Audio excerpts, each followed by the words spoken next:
한국의 작은 공항이 우리와 경쟁? 이라던 중국 베이징이 발칵 뒤집어졌습니다. 불가능하다며 분노했던 이유는 바로 우즈베키스탄 대통령의 폭탄 선언 때문이었습니다. 공항 사업 파트너로 한국을 선택한다. 중국은 건설비 전액 지원을 약속했고 독일은 최첨단 자동화 시스템을, 프랑스는 샤를드골 공항의 노하우를, 미국은 세계 최대 물류 네트워크를 제시했습니다. 그런데 한국이 이겼습니다. 인천공항이 대체 뭘 보여준 거죠? 우즈베키스탄 특사단이 인천공항에서 도대체 뭘 목격했을까요? 지금 전 세계가 주목하는 충격적 진실이 밝혀집니다. 오후 2시 제 사무실 전화가 요란하게 울렸습니다. 저는 바흐티오르 우즈베키스탄 공항개발위원회의 수석입니다. 수화기를 들자 카자흐스탄 항공청의 친구 파르아드의 떨리는 목소리가 들렸습니다. 바흐티오르, 지금 당장 CNN 뉴스 봐. 몰디브 공항이 완전히 넘어갔어. 급히 뉴스를 확인했습니다. 화면에는 충격적인 장면이 펼쳐지고 있었죠. 속보입니다. 몰디브 정부가 중국의 벨라나 공항 운영권 99년 임대를 정격 발표했습니다. 파르아드가 다시 전화를 걸어왔습니다. 처음엔 달콤한 무상 지원으로 시작하지. 그런데 계약서 깊숙한 곳에 독소 조항을 숨겨놔. 나중에 상환 못하면 운영권을 99년간 넘기라는 조항 말이야. 제 등골이 오싹해졌습니다. 우리 우즈베키스탄도 지금 우르겐치 공항 건설 사업자를 선정하는 중이었거든요. 조심해, 바흐티오르. 겉으로는 형제니 동반자니 하지만 결국 목적은 하나야. 우리 공항을 그들 손에 넘기는 것. 바로 그때 비서가 들어왔습니다. 수석님, 대통령께서 긴급회의를 소집하셨습니다. 가슴이 두근거렸습니다. 과연 우리는 몰디브와 같은 함정을 피할 수 있을까요? 대통령궁 회의실에는 이미 주요 장관들이 모여 있었습니다.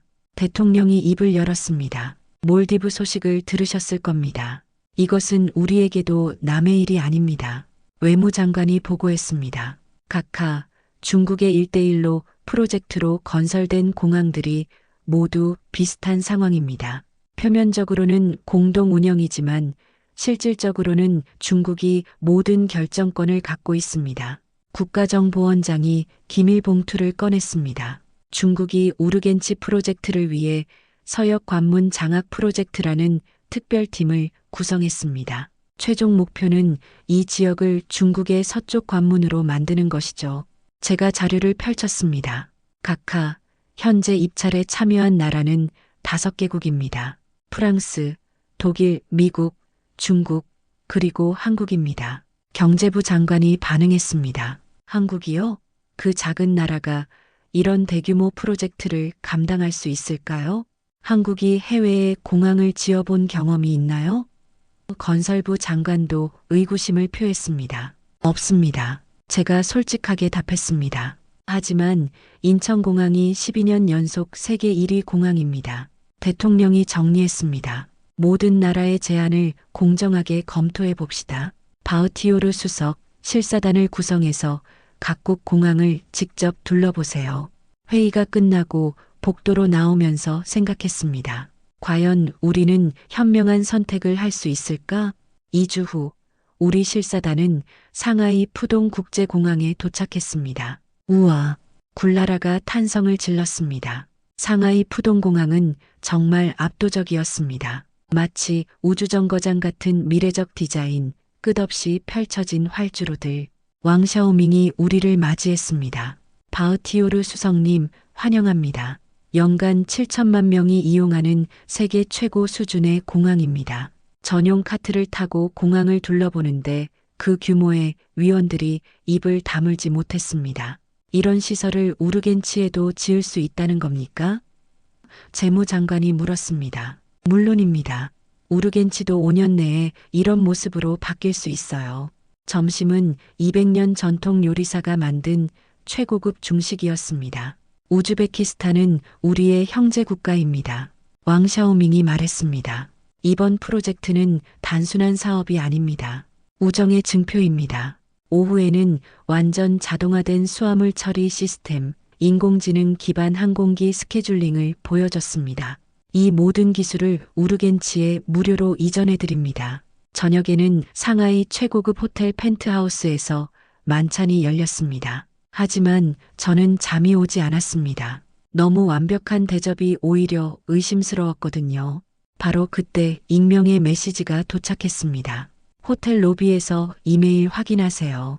중요한 자료가 있습니다. 몰래 로비로 내려가 확인한 파일의 제목은 충격적이었습니다. 중국 1대1로 공항 장악 프로젝트 내부 문서, 프로젝트명 서역 관문 장악 작전, 1단계 건설비 전액 무상 지원으로 현혹, 2단계 복잡한 계약서에 5년 후 운영권 이양 조항 삽입, 3단계 천문학적 배상금 요구로 99년 조차권 확보, 우르겐치 공항 특별 지시사항, 목표 중앙아시아 서부 관문 완전 장악, 예상 소요 기간 3년.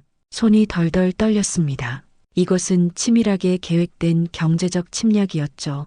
상하이를 떠나 인천공항으로 향하는 비행기 안에서도 위원들은 시큰둥했습니다. 상하이 이후에 뭘 봐도 볼품없을 것 같은데 재무장관이 중얼거렸죠. 인천공항에 도착했을 때 첫 느낌부터 달랐어요. 압도적인 크기가 아니라 이상한 편안함이 느껴졌습니다. 길을 잃을 것 같지 않아요. 굴라라가 말했습니다. 입국 심사대에서 더욱 놀랐습니다. 평균 대기시간 3분, 상하이에서는 30분을 기다렸는데 입국 심사관이 우즈베크어로 인사했습니다. 우즈베키스탄에서 오셨군요. 환영합니다. 강혜원 단장이 우리를 맞이했습니다. 멀리서 오시느라 고생하셨습니다. 저희 공항이 규모는 크지 않지만 나름대로 자랑할 만한 것들이 있어요. 먼저 눈에 띈 것은 청결함이었습니다. 구석구석까지 반짝반짝 빛났죠. 화장실이 5성급 호텔 수준입니다. 건설부 장관이 놀라워했습니다. 안내데스크 직원이 완벽한 우즈베크어로 안내해주고 목적지까지 직접 따라와서 도와줬어요. 가장 충격적인 건 휠체어를 탄 할머니를 돕고 있는 분이 공항공사 사장님이었다는 거예요. 매주 토요일마다 현장에 나와서 직접 승객들을 도우시죠. 청소 아주머니도 밝게 인사했습니다. 우즈베키스탄에서 오신 분들이시죠? 환영해요. 오후에는 기술시설을 견학했습니다. 현재 평균 출국 소요시간 12분, 입국 소요시간 8분입니다. 상하이는 45분이었는데 국제공항협의회 평가 12년 연속 세계 1위죠. AI 기반 예측 시스템 정확도는 98.7%입니다. 수화물 분실률은 0.01% 미만, 평균 대기시간은 8분입니다. 에너지 자급률이 65%입니다. 우르겐치에 적용하면 90% 이상도 가능할 겁니다. 재무장관이 감탄했습니다. 솔직히 인정합니다. 우리가 한국을 너무 과소평가했어요. 상하이가 크기로 압도한다면 인천은 효율성과 인간미로 감동을 주네요. 강혜원 단장이 의미심장하게 말했습니다. 과연 중국의 무상 지원이 진짜 무상일까요? 공짜 점심은 없는 법이죠. 견학 마지막 날 강혜원 단장이 한국국립박물관으로 우리를 안내했습니다. 입구에는 한국-우즈베키스탄 고대 문명 교류전 현수막이 걸려 있었어요. 첫 번째 전시물은 기원전 천년 동서 교역로 지도였습니다. 큐레이터가 설명했습니다. 우즈베키스탄 사마르칸트에서 발견된 고문서를 분석한 결과예요. 실크로드보다 1000년 앞선 교역로가 있었다는 증거죠. 한반도에서 중앙아시아까지 이어지는 선이 그려져 있었습니다. 다음은 청동기 2점이 나란히 전시되어 있었는데 하나는 한국, 다른 하나는 우즈베키스탄에서 발견된 것이었어요. 완전히 똑같네요. 교통부 장관이 놀라워했습니다. 제작 기법부터 문양까지 동일합니다. 직접적인 기술 전수가 있었다는 증거예요. 한국의 단군 신화와 우즈베키스탄의 고대 창조 신화도 거의 같았습니다. 하늘에서 내려온 신의 아들이 곰과 호랑이를 만나고 곰이 인간이 되어 나라를 세운다는 내용. 고대 한국어와 우즈베키스탄 고대어 사이에 공통 어휘가 300개 이상 발견되었어요. 마지막 전시실에서 가장 감동적인 발견이 있었습니다. 홍익인간 마이너스 널리 인간을 이롭게 하라. 그 옆에는 우즈베키스탄 고대 문헌의 구절이 있었어요. 모든 인간은 형제다. 서로 도우며 함께 번영하라. 강혜원 단장이 말했습니다. 이것이 저희가 공항을 운영하는 철학이에요. 4,000년 전 우리 조상들이 공유했던 정신을 현대에 구현하는 거죠. 굴라라는 눈물을 글썽이고 있었어요. 우리가 진짜 형제였구나. 4,000년 전부터. 강혜원 단장이 선물 상자를 꺼냈습니다. 한국 전통 봉황과 우즈베키스탄 전통 독수리 조각품이 들어 있었는데 맞추면 하나가 되었어요. 분리되었지만 하나인 형제의 증표입니다. 그날 저녁 호텔에서 위원들과 회의를 했습니다. 한국에 대한 생각이 완전히 바뀌었어요. 기술력도 중국에 뒤지지 않고 무엇보다 진정성이 느껴져요. 중국은 우리를 이용하려 하지만 한국은 우리와 함께 성장하려고 해요. 인천에서 돌아온 다음 날 전 세계가 발칵 뒤집는 뉴스가 터졌습니다. 긴급 속보입니다. 캄보디아 정부가 중국의 시아누쿠빌 공항 운영권을 강제로 넘겨줬다고 발표했습니다. 중국은 이미 시아누쿠빌 공항에 군용 수송기를 배치했습니다. 파르아드가 전화를 걸어왔습니다. 바흐티오르, 캄보디아도 당했어. 이제 더 이상 의심할 여지가 없어. 오후에 긴급 강요회의가 소집되었습니다. 캄보디아 소식을 들으셨을 겁니다. 이제 우리도 결정해야 할 때입니다. 저는 심호흡을 하고 일어섰습니다. 각하, 저는 한국을 제안합니다. 조건의 문제가 아닙니다. 중국은 우리를 이용하려 하지만 한국은 우리와 함께 성장하려 합니다. 굴라라가 손을 들었습니다.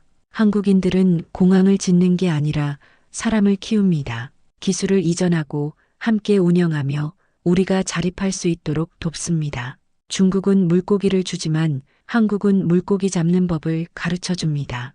국가정보원장이 중요한 발언을 했습니다. 한국 정부는 특별 금융 패키지를 준비 중입니다. 총 15억 달러, 30년 상환, 연이율 0.8%입니다. 그리고 기술 이전과 인력 양성은 전액 무상이고요.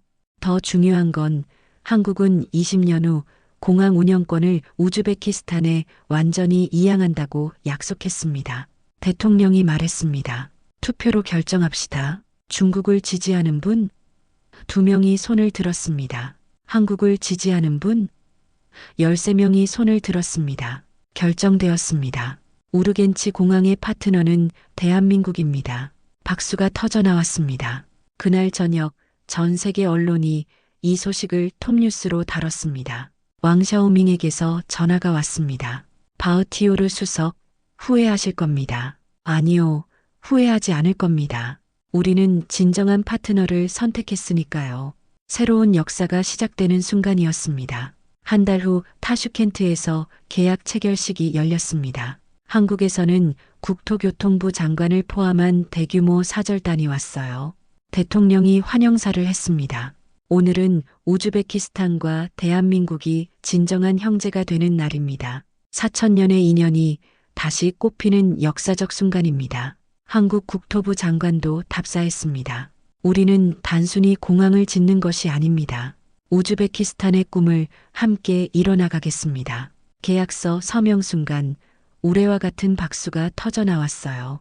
인천공항공사 사장이 깜짝 발표를 했습니다. 오늘부터 우즈베키스탄 항공 전문가 양성 프로그램을 시작합니다. 1차로 100명을 선발해서 1년간 한국에서 무료 교육받게 됩니다.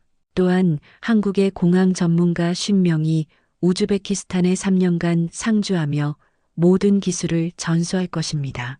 우르겐치 공항 수익의 80%는 우즈베키스탄이 가져가십시오. 15년 후에는 100% 우즈베키스탄 소유가 됩니다. 믿을 수 없는 조건이었습니다. 중국과는 완전히 정반대였죠. 기자회견에서 한 기자가 질문했습니다. 한국에 너무 불리한 조건 아닙니까?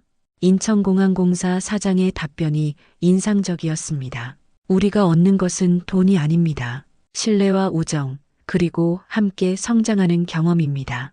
그것이야말로 가장 값진 수익이죠. 계약식 후 리셉션에서 한국 사절단의 젊은 직원이 우즈베크 전통 춤을 추더니 우리 젊은 공무원들이 한국의 아리랑을 불렀어요. 보면서 생각했습니다. 이것이 진정한 상생이구나. 며칠 후 첫 번째 우즈베크 연수생들이 한국으로 떠나는 날 공항에서 그들을 배웅하며 말했어요. 많이 배우고 와라. 너희들이 우즈베키스탄 항공의 미래다. 우리는 정말 옳은 선택을 했다고 확신했습니다. 계약 체결 후 바로 공사가 시작되었습니다. 한국에서 온 기술자들과 우즈베크 직원들이 함께 땀을 흘렸어요. 한국 공사 감독이 우즈베크 엔지니어에게 설명하는 모습이 인상적이었습니다. 이 공법은 이렇게 하는 겁니다. 한번 직접 해보세요. 단순히 지시하는 게 아니라 가르치고 함께하고 기다려주는 모습이 감동적이었어요. 한국으로 간 연수생들에게서 편지가 왔습니다. 기술만 배우는 게 아니라 서비스 정신, 팀워크, 자부심까지 배우고 있어요. 라마단 기간인데 한국 직원들이 우리를 위해 특별 식단을 준비해줬어요. 1년이 지났을 때 공항의 모습이 드러나기 시작했습니다. 현대적이면서도 우즈베크 전통 문양을 살린 아름다운 디자인. 그러던 어느 날 카자흐스탄 교통부 장관이 연락해 왔습니다. 우즈베키스탄의 선택이 옳았던 것 같습니다. 우리도 검토해 보려고 하는데 중앙아시아에 변화의 바람이 불기 시작한 거예요. 2년 후 드디어 우르겐치 공항 개장식 날이 왔습니다. 중앙아시아 각국 정상들과 한국 대통령이 참석했어요. 개장식에서 가장 인상 깊었던 건 한국에서 연수받고 돌아온 우즈베크 젊은이들이 당당하게 공항을 운영하는 모습이었습니다. 저는 이제 우르겐치 공항의 자랑스러운 관제사입니다. 첫 항공편이 이륙하는 순간 모든 사람들이 박수를 쳤습니다. 저도 모르게 눈물이 흘렀어요. 개장 후 6개월 우르겐치 공항은 중앙아시아 최고의 공항으로 인정받았습니다. 마이너스 정시 출발률 99.2%, 마이너스 승객 만족도 98점, 마이너스 수화물 분실률 0.001%. 그해 말 국제공항협의회에서 최우수 신규 공항상을 받았습니다. 지금도 우르겐치 공항은 중앙아시아의 자랑입니다. 카자흐스탄, 키르기스스탄도 한국과 공항 협력을 논의하고 있어요. 저는 지금도 가끔 우르겐치 공항을 찾습니다. 그곳에서 일하는 젊은이들의 당당한 모습을 보면 가슴이 뿌듯해져요. 한국 형님들이 물고기 잡는 법을 가르쳐줬지만 직접 잡은 건 너희들이니까. 그 말에 모든 직원들이 환하게 웃었습니다. 창밖으로 보이는 활주로에는 세계 각국의 항공기들이 분주하게 오가고 있어요. 우르겐치가 정말 중앙아시아의 관문이 된 거죠. 가장 자랑스러운 건 이 모든 것이 우리 손으로, 우리 기술로, 우리 정신으로 이루어졌다는 거예요. 한국이 가르쳐 준 건 기술만이 아니었습니다. 꿈을 현실로 만드는 법, 서로를 믿고 함께 성장하는 법을 배웠어요. 해시태그 에필로그 400자. 지금까지 우즈베키스탄이 중국의 달콤한 함정을 거부하고 한국과 함께 이룬 기적의 이야기를 들려드렸습니다. 거대한 자본과 화려한 유혹 앞에서도 굴복하지 않고 진정한 가치를 선택한 이야기. 그리고 4,000년의 세월을 넘어 다시 만난 두 형제 나라의 아름다운 우정 이야기. 이 이야기가 우리에게 주는 교훈은 분명합니다. 진정한 힘은 크기나 돈이 아니라 진심과 신뢰에서 나온다는 것. 그리고 함께 꿈꾸고 함께 성장할 때 진짜 기적이 일어난다는 것. 현재 우르겐치 공항은 중앙아시아 최고의 허브 공항으로 성장했고 이는 새로운 협력 모델의 출발점이 되고 있습니다. 인천공항의 정신이 세계로 뻗어나가고 대한민국의 홍익인간 철학이 지구촌 곳곳에 퍼져나가는 그날까지 이 아름다운 여정은 계속될 것입니다.